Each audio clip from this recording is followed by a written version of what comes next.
You're listening to a Countout Podcast.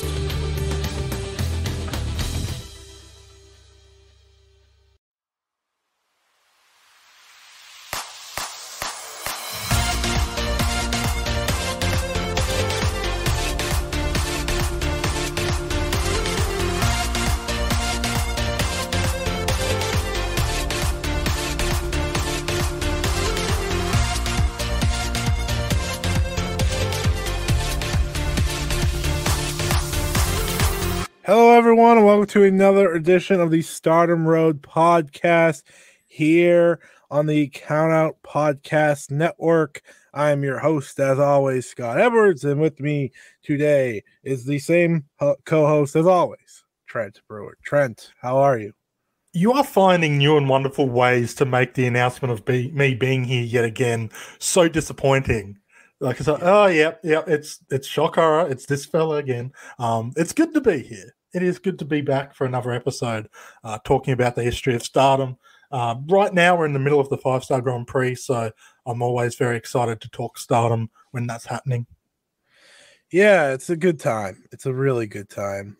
Stardom just continues to hit home runs, continues to kill it. Not really a big shock, but I'm really excited for this episode because it is a good timely one at that. You know, some people may have read the title and saw, why would they do that? The title timely, have they announced the return of the belt? Well, the timely reason is because the international flair of Stardom has kicked back into gear.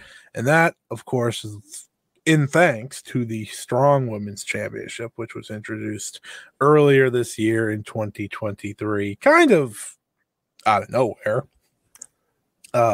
We have all titled it the Mercedes Moné belt, even though she's never held the belt, which is pretty funny, right? Because it's now become Stardom's belt to play with. Yeah, it's a New Japan belt that is held by a Stardom wrestler being defended on Stardom shows, and the person it was designed for might end up wrestling with them again. We don't know. Maybe, yeah. It's like, I don't like. Here's the thing about the belt. I don't know if Mercedes will ever actually hold it now. You know, like I think did she even touch it? Like when she was in that match, did she get a chance to at least put a hand on it? No, I think she'll wrestle at least once for it. But I don't know if she's ever going to touch it. But the point is that Julia, of course, has been taking the title worldwide, internationally. And that brings us to the SWA Undisputed World Women's Championship, a title created for the international aspect of Stardom. It's currently collecting dust somewhere, which, you know, there is a discussion to be had on the importance of the belt. And I think there is a belt that is needed in Stardom that isn't necessarily what the SWA was set out to do. Yeah. So that's kind of what we're going to dive into here. Tell you what the SWA was set out to do. Talk a little bit about the reigns and the history of it in a one episode thing. We didn't need to go into the history because, listen, I could probably just rehearse to you like most of Shuri's reign with the belt, if that makes you feel better. That's really the reign anyone should go back and watch, in my opinion. But yeah, let's dive in, shall we?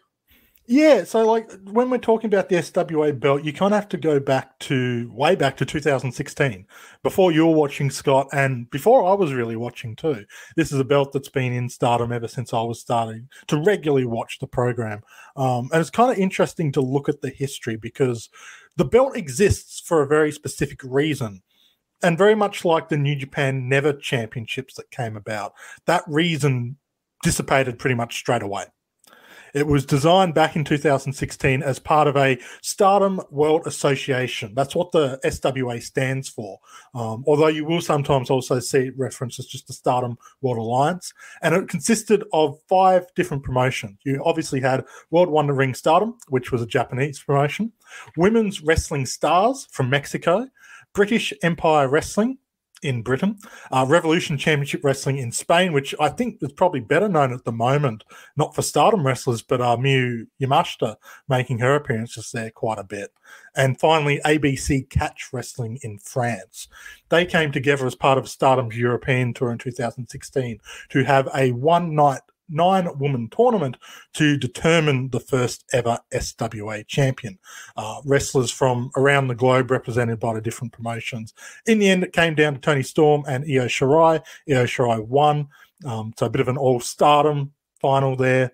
And that's kind of where it began. And the SWA belt is unique in two aspects for Stardom. The first is obviously the design. It doesn't have the star shape that all of the Stardom associated belts have. And the other thing, of course, which is maybe the main topic surrounding this championship and discussing how it should be used, is that the challenger for the championship must be of a different nationality as the champion, which, if you're watching in 2020, you know that became rather problematic. Yeah. When I think about that, like SWA, and this is not to go off topic, but when I think about the SWA, I think of where it probably would have gone, had certain title holders had it, didn't have it. But when you break down kind of like the Stardom World Association members, right? I would like to know what that would look like now. Yeah. It's a very interesting situation. And unfortunately, I wasn't Which is the best comparison to Strong, I think. Right? Yeah. Because if rumors are to be believed, we might have CMLL at our disposal with a possible Stephanie Foucault. Mm-hmm. You have America. So America could be AEW. Willow was the damn champion. So there you go. Yeah. The UK aspect, Stardom hasn't really hit the UK aspect. Well, outside of Mariah May, obviously. But I think that's like the connection, as you review and go through it, that really jumps out to me the most is like, what would that be now?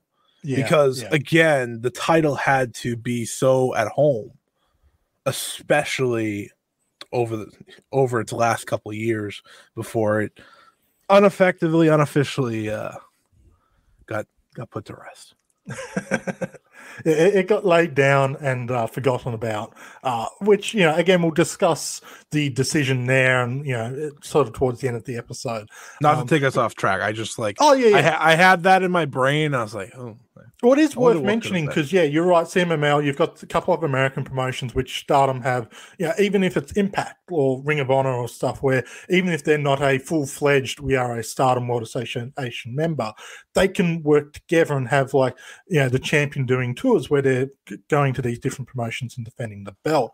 It's one of those ideas that I think was great in theory, and certain promotions I think got more behind the alliance aspect than others, like the British Empire Wrestling. They, to me, were the main group that kind of kept things going outside of Stardom. They ran several events which aren't up on Stardom World now, but they did have several events which for a time were available on Stardom World to watch. They ran special Stardom World Alliance shows which were designed to be taped and then broadcast elsewhere, and you could bring in the champion and defend on those shows. But some of the other promotions just kind of almost feel like they were there just in name, and I think the best way to advertise this is to look at where the belt was actually defended. This is a SWA belt. There's SWA Alliance groups, but only two of the actual companies got the belt defended in their promotion. And one of them was RCW running the initial tournament. The only other group was British Empire Wrestling, which held 2 championship matches, one with Io Shirai defending on the same tour as that European show. It was the next night. And then the next year, Toni Storm was the champion defending against Jetta. The other promotions didn't get the belt defended at all, which is in part probably because of the champions at the time. It was Io Shirai, then Toni Storm. But it does sort of beg the question of what was the initial imagination of this group? Where were they planning to go with it? And I don't think it's something we'll ever truly know unless Rossi writes a tell-all book about it or something. But it is interesting comparing the SWA belt and what it was designed for in this group of promotions to if they did the same thing with the New Japan Strong belt now in 2023. I like that, and this is like RCW still does have a Joshi focus. Now they don't use or focus when they run. They don't run all that much, but they do. They have over the past year brought in Joshi wrestlers. I believe both Takumi Iroha and Miyu Yamashita have both competed over there. So that aspect to me, going back into history, it's like, they are still trying to do that. But the fact that they got to, be the ones to have this tournament, like, you get the point. Like, the match to decide the first champion is like, you think about it now, it's like that happened there. Yeah. And I think and I'm going to go back to this a lot as we talk about but the idea of the SWA was a good one because it was a way to branch out and hopefully make fans of Stardom. Because imagine being at the RCW show, right? What a unique experience. And like now you see them become what they have and the wrestlers who competed for the title and what they've went on to be. It's just, I don't know. It's so interesting. It's so exciting to me. Like the idea of it, even though again, But it's interesting, like, to look at this now in 2023, like this group of promotions kind of banding together to do this kind of thing. 2023 is a great year to compare it to because there are so many promotions now linking up with others. For years, everyone kind of stayed in their own little box. And this is Stardom, and we're talking about New Japan and other promotions as well. But the past year or so, everyone's kind of open door policy, like, if we can do business, if we can make something work, there's potential here. New Japan running with Noah, Stardom being part of like the Assemble shows and bringing in all these different promotions, the New Blood events, AEW running Forbidden Door. Like, there is this kind of cohesion amongst a lot of promotions worldwide now. Yeah. That is kind of the next step of what I think SWA was maybe envisioning to be. It just never really got off the ground there. And it could be partly because Stardom was just in a much stronger spot than all these other promotions. It was literally entitled the Stardom World Association. So right off the bat which promotion is number one here and which one is dictating things. Yeah. Yeah, I think that's a perfect way to say it, but it is good timing, because all these companies are working together now. And as much as, maybe some people like to act like Stardom wrestlers are going to be on their shows, that's besides the point. But it is like, I can't even make a comparison to this because like Stardom is so far ahead of, I don't even know what these promotions are outside of, No, never mind. They're all still active, except for varying RCW. degrees. I do know RCW, Yeah. Like that was the one thing I was curious about, especially like ABC catch wrestling in France. I wasn't sure if that was still a thing. It is. It doesn't look like it's purely a women's wrestling promotion at the moment, but all of these promotions are still running shows to some extent. It's just they're not connected with Stardom like they may have been in 2016. Yeah, and I think what Stardom does now is they're better at finding their own talent to bring in and when talking about the SWA, it's hard to compare to now because again, it doesn't exist, and that's why we're kind of using the Strong to do it. And the Strong to me is what is the perfect version of the SWA. And what I mean by that is the rules on the SWA really did hurt the belt. Yeah. Because I think the belt's beautiful. Love the belt. I think it's one of the best belts in wrestling. That's why part of the reasons the belt not existing is like very upsetting. I think most people want the championship to come back for no reason, but it's a really nice looking belt. But exactly. And that's why I wanted to talk about this, because I think that is part of the SWA fit now as opposed to then. But if this was ever to happen again, which I don't think it is, there would be a lot better companies in the conversation. Because Stardom since 2016 is just so much bigger. They weren't owned by Bushiroad either, so that's a big difference. 2016 was kind of, I think that was kind of where they were really starting to make their strides. The Freedom had been well and truly established by this point. You had Tony Storm coming in. You had a lot of the young up-and-coming talent that people recognize now just starting to find their footing through 2016. So it was a good year for Stardom, but it was still a growing year for Stardom compared to the pre-Bushiroad heights they would get to. Yeah, well said. And I do think Tony was such a important, obviously she ended up being an important part of this title, but this idea doesn't work if you don't have a Tony Storm. Yeah, she was the best example of what the SWA belt was meant to be, because she holds all the records. She has the most defenses at 15. She has a 600+ day reign, which is far and away the longest reign with the title. But beyond that, could have had it. Pardon? Mayu could have had it. Well, she got distracted by a new shiny thing there, didn't she? But Tony was the example of what you wanted with this belt, because she went around and defended it.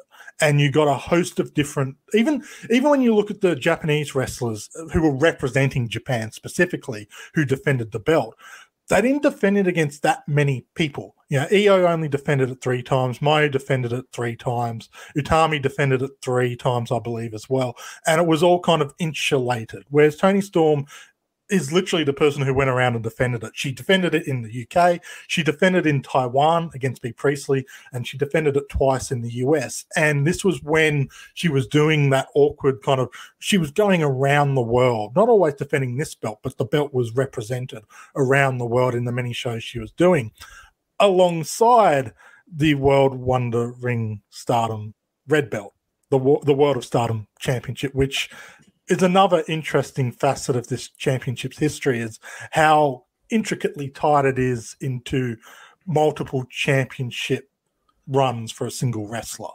Yeah. And I think that is interesting.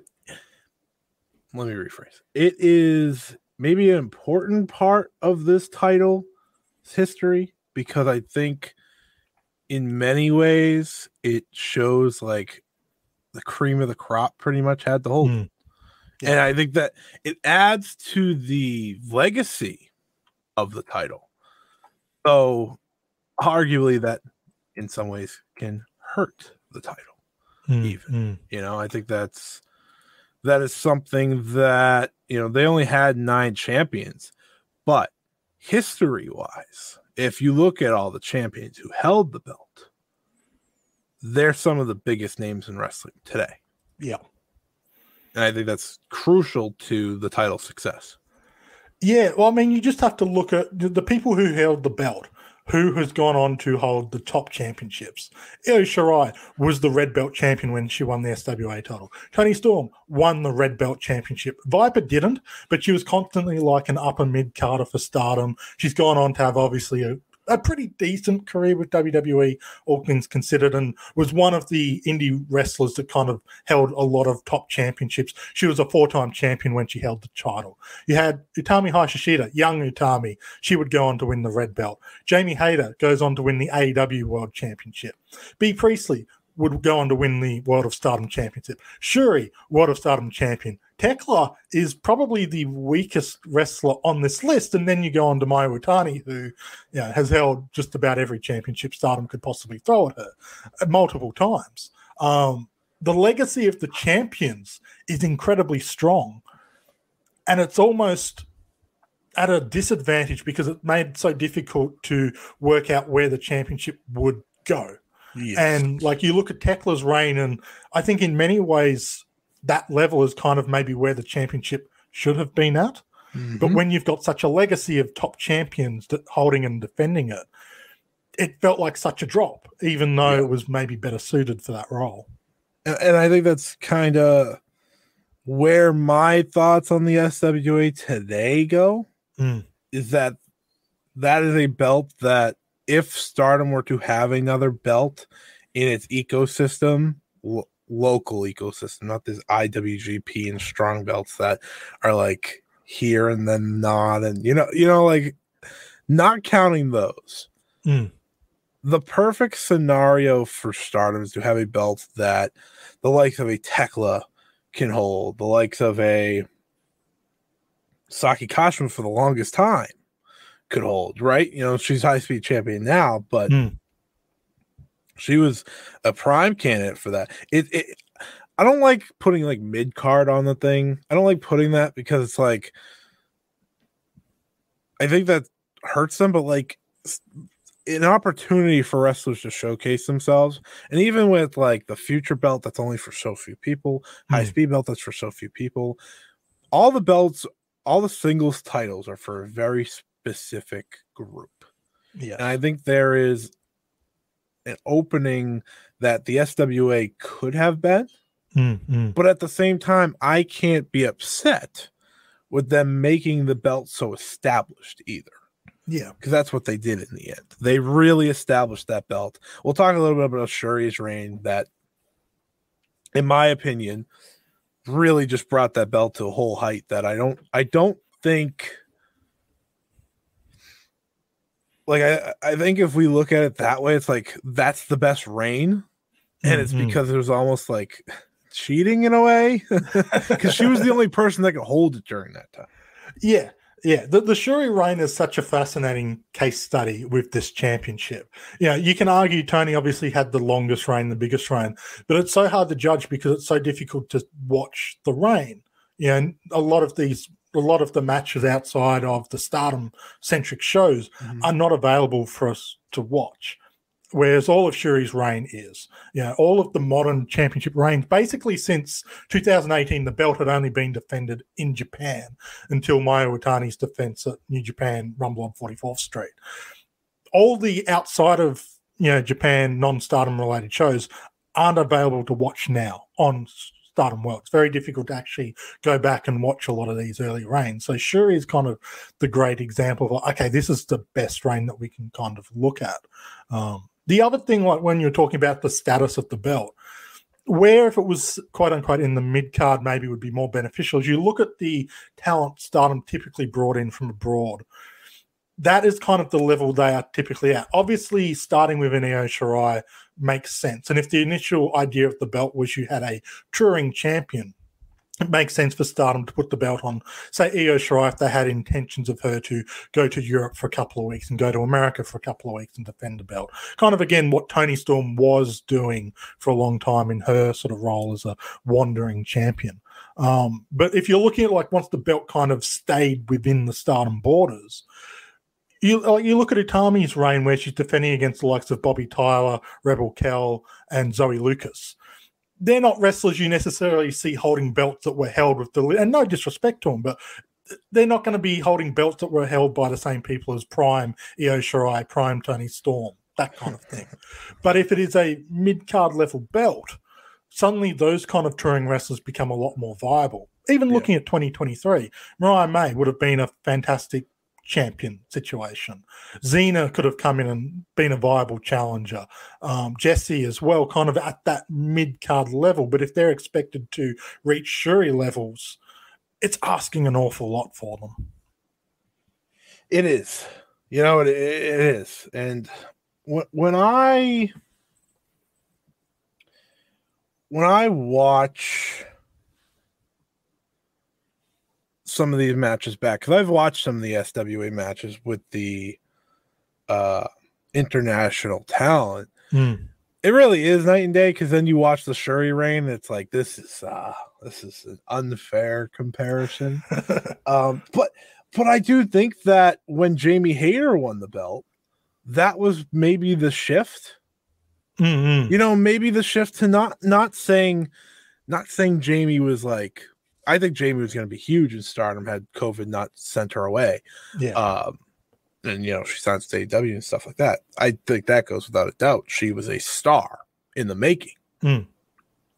But I do think like her beating Utami could have been, and even Utami at that time, she wasn't Io, she wasn't Tony even at that, like they both were.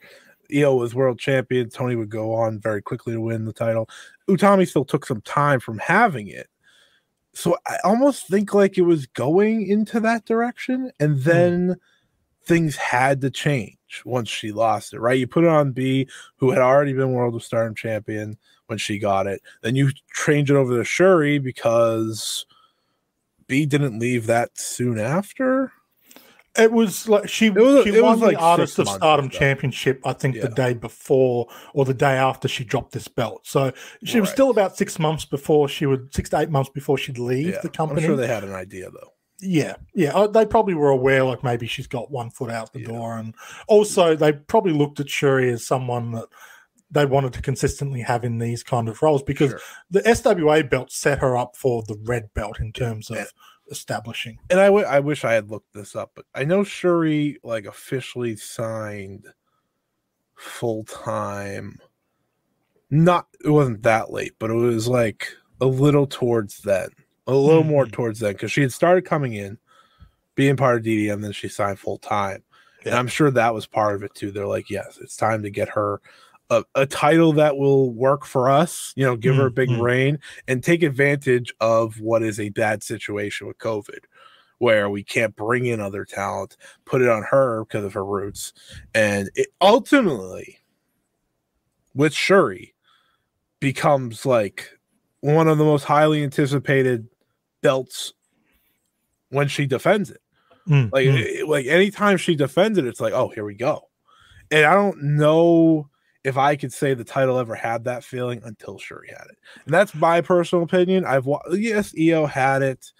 But like we said, a lot of the champions weren't defending against, I think the list for Shuri is it goes Julia in a double title match, Momo Watanabe, Azumi, Konami, Unagi, Saki Kashima, which is one of the most popular matches of 2021 in Japan.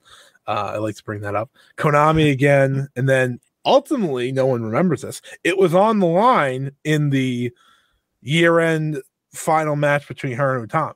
So it's like, that was a difference maker. And it was almost like after all that, where does the title go? By the end of 2022, it speaks to Shuri's strength that this championship, when she held it, was the most predictable title possibly ever in Stardom's history. Because of the restrictions of COVID, all of those contenders, all of who were Japanese, unless you wanted to, again, twist the rules with Julia, who obviously kind of had her own thing going at that time. If you put the belt on any of those Japanese wrestlers, you would have immediately stumbled into the same issue they had at the start of the pandemic with who can we put the belt on without changing the core rule of this championship. Despite the fact, and then obviously towards the end of the championship reign, she was putting the briefcase on the line for the main event spot. So it became even more predictable because they weren't shying away from Utami Shuri. Yeah. Despite the predictability, this title had prestige unlike any previous reign, in my opinion, and had that excitement surrounding. And I do agree, I don't think the championship had the same level of excitement because it always did feel like a main event champion belt at a tertiary level because it wasn't bigger than the red belt and it wasn't bigger than the white belt. So whenever that championship was being defended, it was typically the third biggest singles title. Yeah, Shuri kind of made it feel important in spite of that. It almost felt like a busy title, when especially when Mayu had it at the end, it felt like it was going to be again a busy title for someone, but she just didn't have challengers. But she did get to bring it back internationally at least, which ultimately, for the title's history, if that ends up being the final defense ever, it's in the right mindset of what it was supposed to do. I am glad it got one more international showing before it got hung up in Hiroshima. It is, but that's the thing. Like the Mayu Iwatani situation is kind of what a lot of people remember this championship for, unfortunately, which is towards the end of its run, it kept getting vacated. Obviously, in 2020, it got vacated by Jamie Hayter because very legitimately COVID hit. She couldn't get back in the country, and nor could pretty much any foreigners. B. Priestley being there at all was quite fortunate, if we're being honest. Then Shuri holds the title, holds it for a good amount of time, and vacates it because she's already a double champion. Not that that would last that much longer.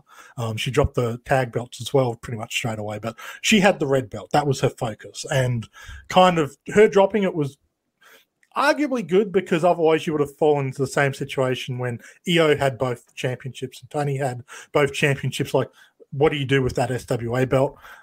Then Tekla held it, Mayu beat her, and Mayu then vacated it not that long after only a couple of defenses. Not because she had another championship to defend, but because she was hoping to have another championship to defend. And unfortunately, I think the belt really did suffer. Not just because they also had to chuck Fukigen Def in as a championship defense, and she was listed as being from another planet, which isn't Japan. But the identity of the belt, like if a belt gets vacated twice in 1 year because the champion wanted to focus on other championships, and one of those people didn't even then go on to win the championship she was focused on at that point, it's very difficult to bring that belt back and make it feel important, especially to the level it was. Yeah, and that is why I think rebuilding it, if you were ever to bring it back, would be the direction to go. You'd have to change the name a little bit. I think SWA Championship is fine without the Undisputed World Women. It's like SWA, because then you can still keep that tag, the Stardom World Association, stuff like that. It's almost that acronym is the never belt for Stardom. No one actually cares what the acronym is. It's just there. See, I was even going to say it's more like the New Japan World, because Stardom World, that's their streaming service. So it's like it's kind of a broken way to make it work, But I will say, we say how it lost its I won't say identity, but it lost any of its luster really towards the end, which is a shame because I think it got to the peak of its luster with Shuri a year before it disappeared. I do want to kind of talk about like some of my favorite moments with the belt, because I think you perfectly hit it on the head. Like anyone that may be listening to this is probably like, oh, that belt was nothing, especially if you're a recent Stardom fan, you came on over the past year, what did you see? One defense, and then she dropped it. Yeah, she ended up getting rid of it in November. She defended one more in October for the Halloween event. So yeah, it from one defense, and then Maya's like, yeah, I don't want to say more. I will instantly. I think my favorite match for this belt was the first Shuri Azumi match. Because it was part of the double header with Shuri and Azumi, and then Julia and Starlight Kid prior to Starlight Kid joining Oedo Tai. I just remember that show being phenomenal, unbelievable. And Azumi and Shuri just have such amazing chemistry. But that match felt like the point of the belt. Yeah. That it could have been, because Azumi at that time, sorry for hitting my mic if you heard that, but Azumi at that time, she was primed for like a mid-card belt. Yes, she was only 18, but she's an what was she? She was 7-year veteran coming on. 7-year veteran by then. Math is not happening today. Sorry, folks. But yeah, she was a 7-year veteran at that time. So it's like, that's what that belt's for. Yes, you have the Teklas, you have the Momokogos, but you also have the young future stars that can win that. And that felt like the perfect opportunity. And Azumi getting to go for it again at the end of the year because she beat Shuri in the 5-star was perfect. It really lifted up Azumi at that point. She was someone long-term fans were really excited about where she would go on to, what her sort of peak could be. And that getting that opportunity, because she hasn't had a World of Stardom Championship match, I don't think she's challenged for the white belt either. The SWA belt was kind of her chance to really prove she belonged at that level. And those matches with Shuri definitely, to me, proved that she can wrestle on that kind of level going forward. Yeah, and that's, again, why I credit a lot of what Shuri did, because, like I said, she defended against Konami, who at that time did fit that bill that I'm explaining. Unagi, obviously. Yeah. Saki Kashima wasn't even supposed to happen, but it did, and it was very, again, it worked out really well all around. In terms of like the reigns prior to Shuri, because I think we have to kind of get back to the roots of the belt itself.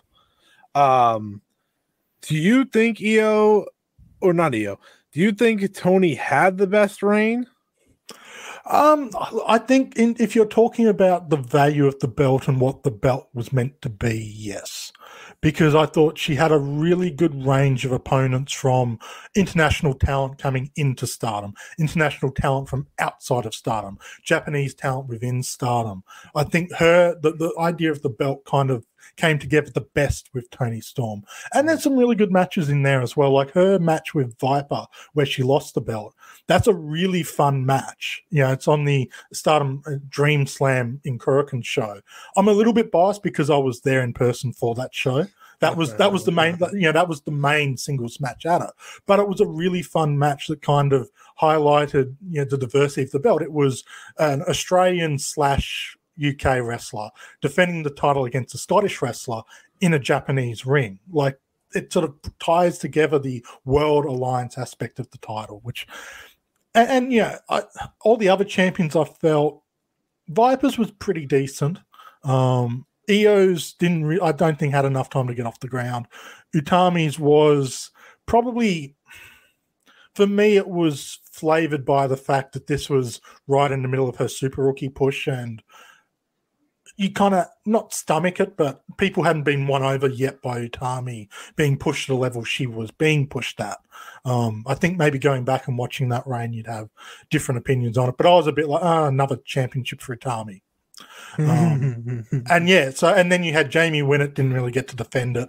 But you won it. You'd be saying that, another title for Tommy. I know, right? But at the time, that's kind of what it felt like, because she was a quadruple champion in her first year in wrestling. But that was the last sort of reign that really had a chance to do anything before Shuri. So yeah, I would say Tony probably had the best reign prior. Yeah, for anyone that's wondering who did Shuri defend against, it wasn't really any Japanese talent, which I do find maybe the most interesting. So she beat Io Shirai for the belt. Then she defended against Shana, Blue Nikita, Jetta, Viper, Deonna Purrazzo, Shayna Baszler, Jungle Kiona, so we got one, La Rosa Negra, Jessica Havoc, Zaya Brookside, Mandy Leon, Bea Priestley, Shotzi Blackheart, Dust, Miranda, and then losing it to Viper. So a lot of names that you hear now.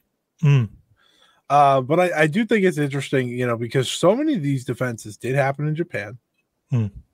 And Tony obviously could defend against a lot of Japanese talent. But I think at that time, what year was this? 2017? Yeah. Their roster was in such an interesting spot that it does make sense as to why they went more with the international versus international rather than the national talent. Yeah. Yeah. It was it was an interesting kind of use of the championship. And I think, maybe establish what could have been moving forward. Like if you had other sort of champions that could have done what Tony did. But the problem is you've kind of got to, for Tony to kind of go around the world, she defended in American companies that weren't attached to the Stardom World Association. She defended it in BEW. You kind of needed someone who was a freelancer that you could trust enough to come back with the belt. And look, unfortunately, you can't necessarily trust every wrestler who walks through those doors. Tony was a very unique case and earned the trust of the Stardom management, and the Stardom management repaid her in kind, if we're being honest. Yeah, for sure. And I think Tony Tony is someone who comes up a lot still in Stardom wrestlers. You know, anytime they think of like, oh, who would you like to wrestle from overseas? I think she's always the number one name that comes out of their mouth, which again speaks to what she accomplished. It goes to the SWA, you know, it goes to the world title and what she's done. And it's a credit to her for being such a positive foreign wrestler for a lot of her run.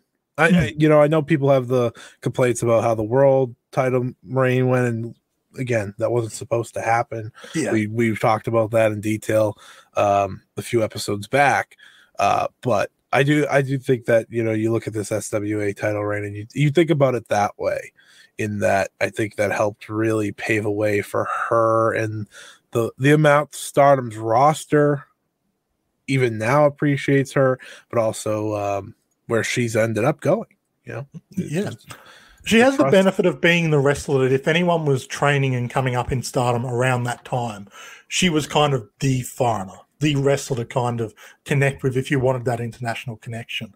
And for the wrestlers who are coming through now, she's one of the main faces on one of the biggest wrestling companies in the world, in AEW. You know, she's got that, I don't want to say generational connection, because that makes it sound like she's been doing this for 30 years kind of thing, but that mini generational aspect of connecting with multiple years of wrestlers within Stardom, which is really cool to see. And, you know, Julia is sort of mentioning challenging Toni Storm. That's not because she came up in the Stardom dojo when Toni Storm was there.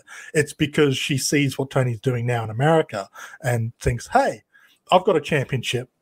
It'd be fun to defend against her. Yeah, the history goes well for her. To me, the two champions you think of with this title is Toni Storm and Shuri. Yeah. And the Shuri thing is so fascinating because they were restricted and they lent on the fact that she had the Malaysian heritage through her mother. She wasn't born in Malaysia. It literally had to be, you know, I am part Filipino through my mother. And I think it's worth also mentioning, I think that's where the value in her reign came through so much, is because she wasn't just defending it because, hey, I'm from a different country, you're from a different country, let's fight. She was kind of wanting to represent her heritage and her family. And really, she took that quite strongly on board with her gimmick and character around that time, which made it feel like she cared about the title, which I think was maybe the biggest struggle the belt had at times, was, does the champion really care about it when they have 3 other championships, including the world title in a company? Shuri did care. You know, it felt like she wanted to make that belt mean something because she was fighting for her mother each and every time. Absolutely. I absolutely agree. And I look back to that title, before it went extinct.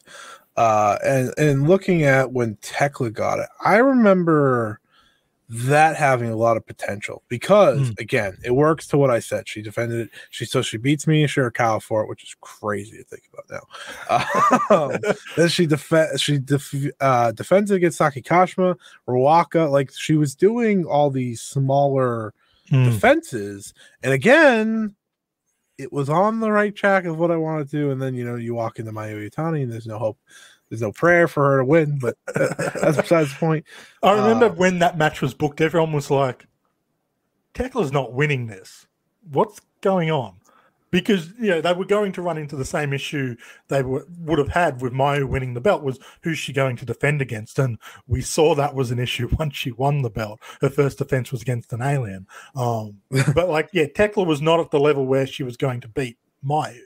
And the defenses she was having was, that sort of lower to mid-card matches. She was defending the title not on the big pay-per-views as main events, but she'd kind of defend on a weekend show in a main event, kind of just to prop up that show, like a Kyoto KBS Hall, which is not a bad idea for a belt, like to make these sort of just quote-unquote house shows have a little bit more oomph to them.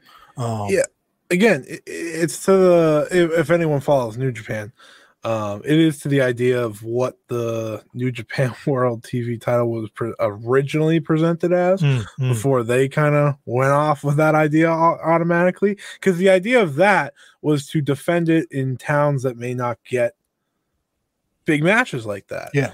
And I think if I'm not mistaken, I think they are going back to that soon, actually, in their next defense.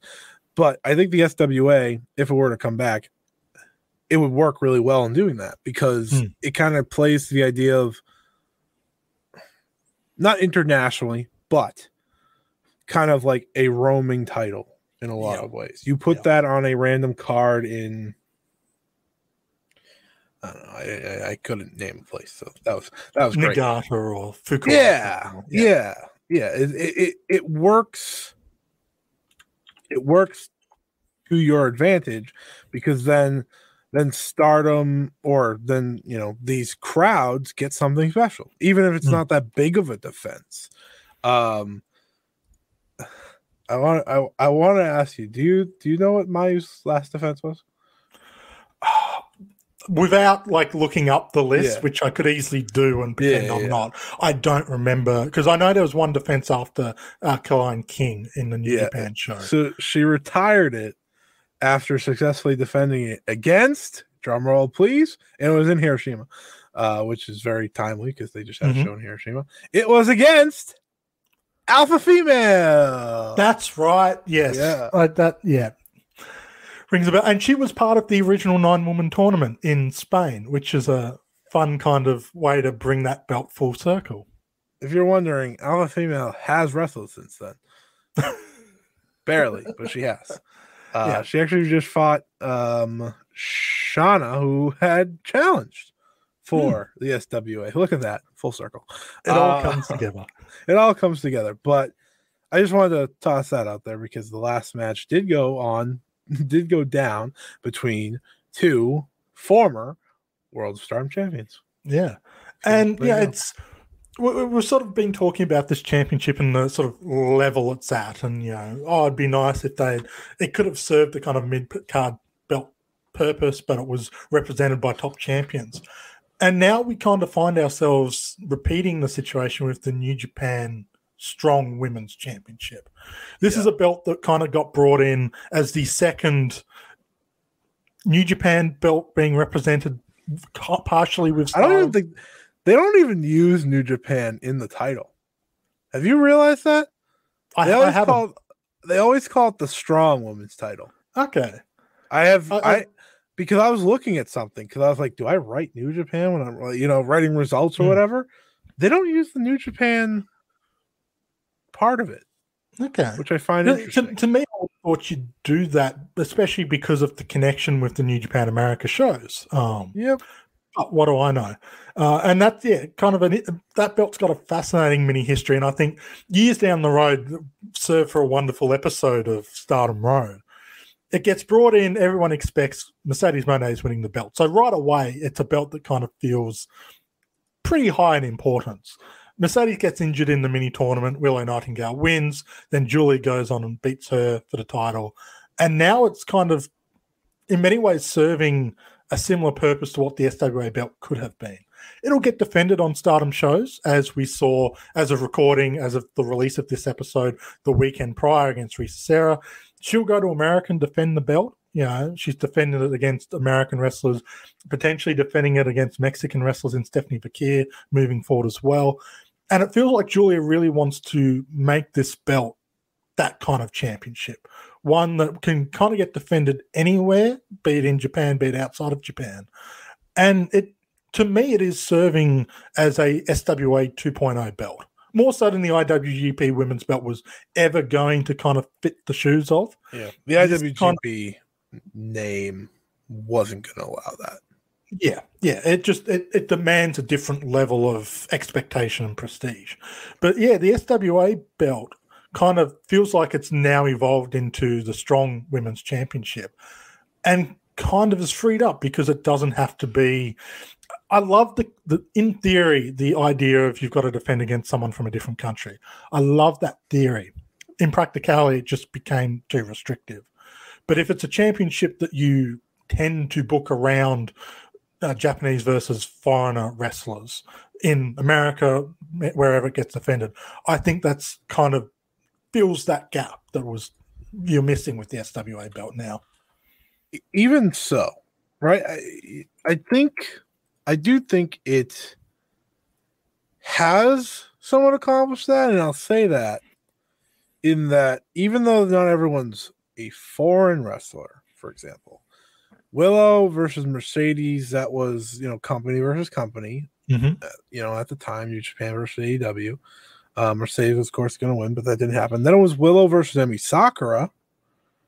Again, there is kind of that theme to it. Willow versus Rachel Ellering on Ring of Honor. So instead of that, it's in a different show. So it kind of gives it a little flexibility. Then Willow goes to Japan to defend it against Julia. On a New Japan show. On a New Japan show. Julia has so far defended against Yu, who's a outside talent. Deonna Purrazzo, Giselle Shaw, Momo Kogo at a Impact New Japan show. And most recently, Risa Sera, again, an outside talent. So they are really doing all the right things, I think, of had they brought back the SWA, kind of, which would have been right, plus the idea of maybe more of a non-Julia presence holding it. But, nonetheless, it's a way to establish the belt. And I think, assuming Mercedes was going to win it, Julia was the perfect pivot to give it this type of reign. Yeah, I'm wondering if we can petition for them to take the Strong Women's Championship and have Julia put it down next to the SWA title and just accidentally pick up the SWA belt and just pretend that's the New Japan Strong Women's Championship. Yeah, we could call it the Strong Women's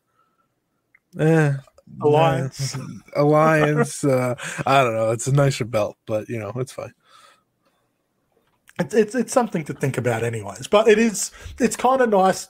We're talking about the SWA belt, and we're kind of seeing the 2.0 version in the Strong Women's Championship. For those who kind of wondered what it was like watching the SWA belt, you're kind of getting that now with the SWA Championship. Sometimes it'll main event shows. Sometimes it'll be second or third from the top of the card. Sometimes it'll be defended elsewhere against different talent. Like, that's the legacy of the SWA belt lives on, just in a different form and function. Yeah, Mayu Iwatani, the forever champion. Forever champion. She should have just kept it.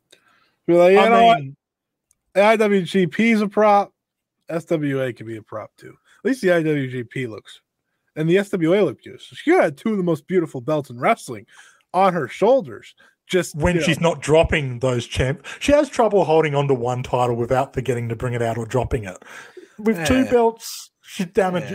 It's going to end up looking like the IWGP IC title by the end of it. People thought the Saki Kashima drop was an accident. No, that was definitely on purpose. She pretty much told her she was going to destroy her after being like, "Oh yeah, we're partnering up." Yeah, we're partnering up, but I mean, again, looking at this title and its history, there's a lot of what if to it, especially with the many, many, many vacates of the title.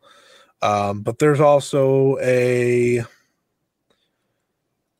great idea to the belt as well that I think Stardom, Rossi and company, they were definitely onto something with it. And I'd love to see it, and I guess we are with the Strong, but almost that idea be brought back to attention in that kind of setup way with new relationships and stuff like that. I don't want the restricted rules because I do think that it's hard to work around that. But we have the Strong Women's title to give us that at least. So I will appreciate that. It speaks to the legacy of the belt that you've got such a mix of people being like, it doesn't need to be brought back, and people who do yearn for it. Because like whenever it kind of gets brought up, you see people, especially like when Tekla was calling for it, and now that we do have regular foreigners coming in, whether they're doing long tours like Mariah May, whether they're doing short tours, you do have that foreign influence on the company again. And when that happens, inevitably people are sort of saying, gee, it'd be nice to see the SWA belt brought back. Now, whether it has a place in modern day Stardom, I would say no. But people aren't yearning for a belt that meant absolutely nothing. They're yearning, you don't do that. You're looking at a belt and you think, I enjoyed what it represented, what it brought to the table. it would be nice to have that again now. Which, given the messy history it had, given the multiple vacations and just kind of awkward aspects to it, I think speaks to how the belt did end up getting presented. Yeah, it would have been. Yeah. I don't even have the word. I had something in my brain, it fell out. But I think you nailed it, and I think had it been around, Mariah May was perfect for it. Big Mariah May Tekla matchup was one I was asking for. I think it would have been like the ideal matchup to bring that belt back had they wanted to. We learned quickly with the strong women's title, maybe that was the right choice not to bring it back. How many belts do you want? Doing so, especially now that they use the strong belt on their shows. But there are people in history of Stardom that could have and should have maybe held that belt. And even Jamie, for example. Mariah May will go down as one. Tekla getting a longer reign maybe is a conversation you could have had at the time. I mean, even now, Megan Bain, she would have been a very interesting challenger because she came in and challenged straight away for the World of Stardom Championship and looked like she belonged in that match. Yeah. She would have been great off the rip. Say Mariah had it or something, and then you kind of bring in Megan and she goes on because she's still dominant. It's not like it's not like she's not doing anything. She's just winning. And whoever ultimately would have taken her down, maybe that would have been an even better story. But it worked out for Tam very well because they established her very quickly. But there will be a lot more foreigners, I'm sure, in the next couple of years where like, oh, that would have been a great SWA champion. It's always going to be built that gets brought up when a foreigner comes in and is exciting. When you get a Mariah May level talent, people want to see them rewarded and succeed. And they're not always going to get even a brief Goddess of Stardom tag run like Mariah did. Yeah, Mariah May reign would have worked perfectly because she's someone that people want to see have these matches. Maybe we're willing the belt into existence. Maybe by the time you hear this, it's back. And if so, you're welcome. If not, forget I said anything. I will ask you, I don't know if without cheating, is there like a match that with the SWA title on the line that you think people should go out of their way to see that isn't the Utami Shuri one that we don't really count, I mean, I think the Io Shirai and Toni Storm, whenever they come against each other, is always going to be worth watching. That's how the belt came into being, and then how the belt first got changed hands. Again, any of the Shuri matches really you can point to, not just the Shuri Utami. There's a lot of quality there. Azumi was already mentioned, Julia as well. But I guess the other match I'm going to mention is Utami versus Jamie Hayter. That was a really good match that put the belt on Jamie. It was a fun match, and like at the end of it, people were really excited for what was, unfortunately, we never got to see, but what was going to be. Yeah, I often talk to people about that, and that felt like there was going to be like, and I talked about this earlier, but a launching point for Jamie. So again, unfortunate she didn't get it, and there's probably a list of who could have had it and who should have had it, and other matches that should have happened maybe with it on the line. I think that's also a conversation. But the title did have a great history. Like we said, Io Shirai, Toni Storm, Viper, Tommy Hayashishita, Jamie Hayter, Bea Priestley, Shuri, Tekla, and Mayu Iwatani. It's a hell of a legacy the belt has. I'd love the belt to come back just so Tekla can have it again, truthfully. Or just like, we keep sending Spider Web Alliance belt. We keep sending Momo Kogo places. Why don't we just give it to her and she can go defend it somewhere, She rocks out whenever she's outside the country. Oh my god, it's so funny. Anytime she's not in Stardom, people are like, wow, she's like the best wrestler in this match. I'm like, yeah, that's Stardom's roster for you. It's not fair, But yeah, any final thoughts about the SWA Undisputed Women's? Nope, sorry. Let me redo that. SWA Undisputed World Women's Championship. Now you got to say that, including the SWA being spread out beyond just the acronym. All right, give me 1 second. The Stardom World Association Undisputed World Women's Championship. This is why we have acronyms, people. I think the one thing I'm going to say is whether you want the belt to come back or not, I think what it endeavored to do is so important, and it sort of represents the future of what the wrestling industry was going to do, spreading out, reopening those doors, because for a long time... The real forbidden door. That's what you're saying. Yeah, because for a long time, a lot of promotions were very insular. You know, they did their thing and then you did your thing over there. But in the past couple of years, we've seen all these promotions open their forbidden doors to everyone else.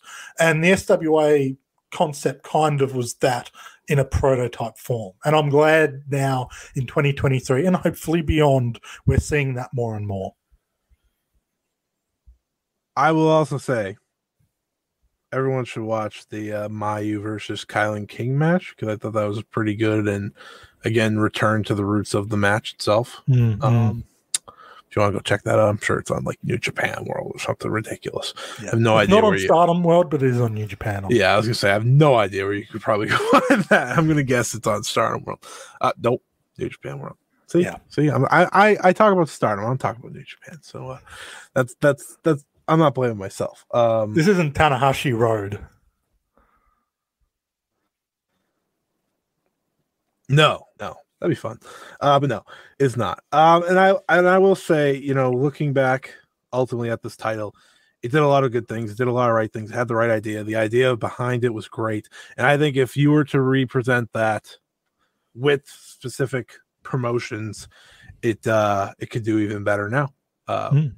It's asking a lot, obviously, but listen, the belt was a victim to the times, and the times were in many ways COVID. You know, like that. I think that ended it more than anything else. Yeah. And I think if they ever wanted to revamp it, it would be a fun way to do it. But we have it in a 2.0 version, in a purple belt that was built for Mercedes Moné. So I guess that's just as good, right? But maybe Mercedes can win the SWA belt when it's all said and done. Yeah, she can come and win the belt, and that sort of solves everything. Maybe someone should just tag her on Twitter, be like @Mercedes, and just be like, "Hey, do you like this belt? It looks pretty cool, huh? You can have this one." Maybe that's our chance to get it back. And then Maya will sit and go, "Hang on, didn't I hold that belt last and I beat you once already?" Yeah, she'll be like, I'll win that back, and then I'll retire it again. Oh, Mayu, are you turning heel on us? But just being all right. all along. Yeah. All right. Well, I guess that's it for the SWA episode. We hit an hour. I was admittedly a little off there, but I'm very tired, so I apologize, everyone. That's why Trent's here to lead the way most of the time, thankfully. Next episode, we'll be back. Trent, would you like to let the people know? Yeah, so we're going back to the wrestler-specific episodes. We're sort of touching on that, and we've done a few different wrestlers in the past. Hana Kimura, Risa Hoshiki, we did do one on Himika as well. We're going, I want to say, back to one of our original, like when we were starting this podcast, this is the kind of episode we wanted to do. And we're going to be doing a retrospective look at one of my favorite low-key wrestlers. Wasn't a main eventer, but meant so much to the company around the time I was watching. And that is the incomparable Chris Wolf. Woo! I'm looking forward to that one. Should be a lot of fun. It'll be only one. Yeah, we're just going to keep that one short and compact. Yeah. Like her. It'll be a lot of fun.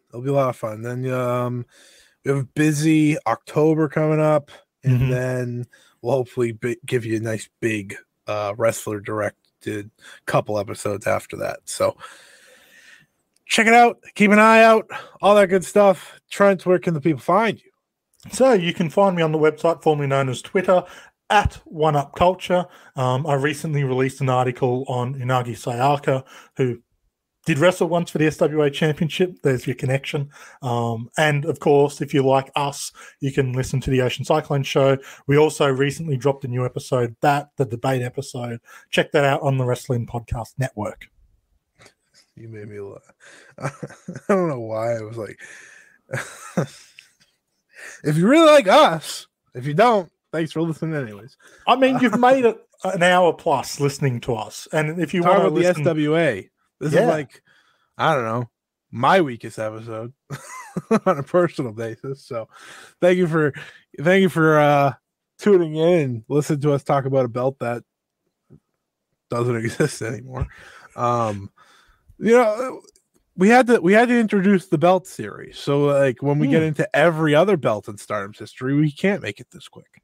No, this one works as a single episode to touch on everything, but you best believe when we do the World of Stardom Championship, that's a multi-parter. Yeah, it's a 75 episode series talking about Io Shirai's never-ending reign and all that good stuff. But yeah, you can follow me at Scotty Wrestling on Twitter /X if you call it X. That's your problem. I don't think I have anything. You always have something. But the 5 stars made me calm down for the time being. So I just have reviews up on voicesofwrestling.com. I don't know. Just follow me on Twitter. I tweet a lot. You do a lot. I praise like the same 5 people. So, it's like, oh, Mayu had a big match. Guess who I'm praising? Oh, May Sarah did something. That's most of my tweets now. It's like May Sarah did something crazy. She said, please don't throw me on her tape. I think that's the funniest thing of all time. So like that is about my Twitter these days. And so, yeah, follow me there. I'm sure I'll have articles. I'm sure there'll be an interview somewhere. But by the time you're listening to this, maybe that's all old. So it doesn't matter. Check out the Ocean Cyclone Show. Check out 5 Star Joshi Show over on the Fight Game Media Patreon. I think that's it. And check out everything else on the Count Out Podcast Network too. Of course, do that. Ring Post Radio. I have that show on this very network, so you should listen to that. If you want to hear my thoughts about CM Punk getting fired, you can always listen to the most recent episode of that, and so much more. All right, bye. So Curtis. Yeah, man. Count said we've got to do an ad. I've never done one before. What should we do? I have no idea, bro. I ever made an ad before. What do we do an ad for? I don't know. We just say we're like a New Japan Pro Wrestling podcast, and we just put a bunch of clips like here. Arguably the most shredded guy. So you really want to get there too. Maybe a little bit bigger. Yeah. We'll see. Heard that here. Michael Richards calling Jay White small compared to him. Here. I love it. This picture you've painted for me. I want to hang it up. I want to frame it and hang it up in my bedroom. Yeah. We don't have a WWE tryout or a New Japan tryout every second week. And now I'm in Bullet Club. And here? Will Ospreay versus Kenny Omega. Do you want to just go off about this match? How do you take or talk about one of, I think, probably the best matches you've ever seen? That's an ad, right? Yeah, that works. That's brilliant because then all our work's already been done for us and we don't have to do anything. Aha, past us did it. Present us living in the now. Look at us. Look at us being friggin' brilliant. Mate, minimum effort, maximum output. Okada Shorts podcast. Check it out on the Count Out Network at Okada Shorts. Rate and subscribe. Listen or die. This has been a Count Out Podcast.